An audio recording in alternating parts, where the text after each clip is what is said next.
Hey everybody, this week's Torah portion is Parshas Shmot. We are going to begin the second book of the Torah. And there's a very beautiful things Jews do, which is that every week we read the Parsha 3 times. Now, you're thinking that, wait a second, we only read it once. True.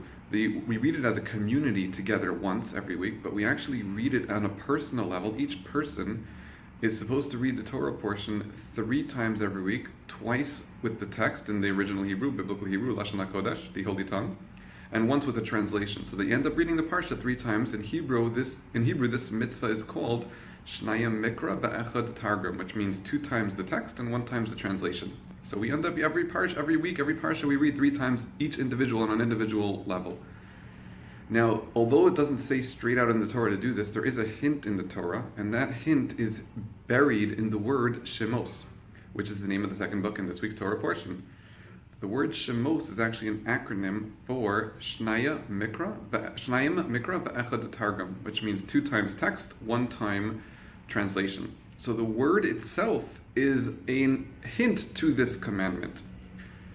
Now, interestingly, why is it that the Torah decided to hint to this beautiful custom of reading the text every week twice and the translation once, specifically at the beginning of the second book, which is the name really of the entire second book? Why stick this in a place like that when a hint could have been given anywhere in the Torah for this mitzvah? It could have been stuck in a more appropriate place, like at the giving of the Torah at Mount Sinai. Somewhere in there we could have had the word Shemos or some other variant hint to this commandment to read the Parsha every week on a personal level. Why specifically hint to it as the name of the second book?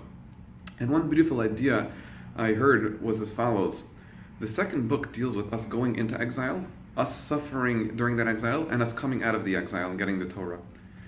And the way we approach exile or very tough situations is a firm commitment to Torah. So that when we go into a persecution, we continue to study Torah. When we come out of persecution, it's because we stuck with the Torah. And really, the way we approach the exile, going in, during, and coming out, is all about Torah. Our attachment to the Torah is what keeps us going through the hard times and what will ultimately get us out of the hard times. On behalf of Makarvi, Shabbat Shalom.